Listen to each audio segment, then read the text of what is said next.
A tribute to Granny. There is a poem with the title of How Did You Live Your Dash, written by Linda Ellis.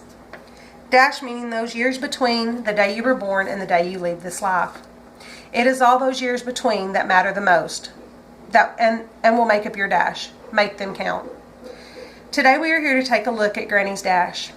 So I invite you to listen as we honor and say see you later to the glue that holds our family together. My Granny was a very strong and independent woman. She always, and I mean always, had a shoulder to cry on or an ear to listen with. It did not matter if she was down the block or a million miles away. Granny always understood and always had an opinion about things, like everybody else does. But for some reason, Granny's always made way more sense.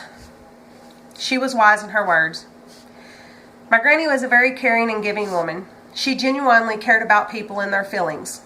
She would give you anything she had, which wasn't much, but you could have it. If she only had one slice of bread, she would let you have it and do without. She was just that type of person.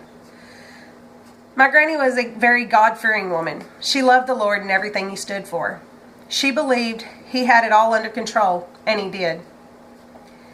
She was always ready when the good Lord was ready for her. So I have no doubt that she is truly up there enjoying herself. My Granny always had a smile for you. As many may know, my Granny was chair-bound for the last 10 or so years of her life due to a stroke that paralyzed her on her left side. She only had one good arm, and her dumb arm, as she liked to call it, but she always tried to help herself, no one had to help her. Sometimes making a bigger mess, but at least she never gave up. I can't tell you how many Saturday nights us kids fought to go to Granny so we could stay up late and watch wrestling with her. And if you fell asleep, she would always wake you up so you didn't miss it. She loved her wrestling, and don't you dare tell her it was fake. You could not convince her otherwise. I could go on and on about childhood memories, but there would never be enough time. Granny's final week was spent in the hospital, unaware of her surroundings.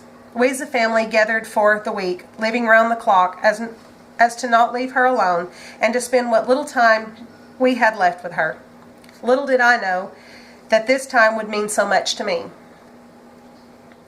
She could hear me, and I had lots to tell her.